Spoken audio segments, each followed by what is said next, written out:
క్షేత్రాలనే లక్ష్యంగా చేసుకుని దాడులు చేస్తున్నాయి అమెరికా, ఇరాన్. కొత్త వ్యూహాలతో ముందుకెళ్తున్నాయి. ఇరాన్ చమురు బలాన్ని అడ్డుకుంటే ఆ దేశం దిగి వస్తుందనేది అమెరికా ప్లాన్. అదే చమురు రవాణాను పూర్తిగా అడ్డుకుంటే ప్రపంచంపై ఒత్తిడి పెరిగి అగ్రరాజ్యం యుద్ధానికి ముగింపు పలుకుతుందనేది ఇరాన్ ప్లాన్. గత 2 రోజులుగా రెండింటి వ్యూహాలు ఈ దిశగానే కొనసాగుతున్నాయి.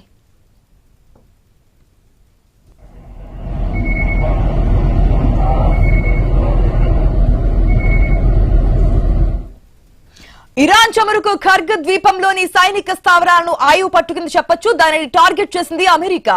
భీకరంగా విరుచుకుపడింది.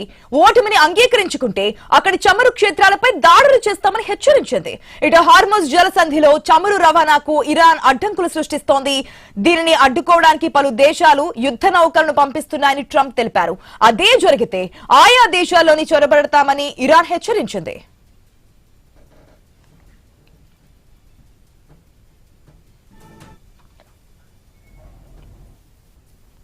ఖర్గ్ ఇరాన్ చమురు ఎగుమతులకు ప్రధాన కేంద్రం.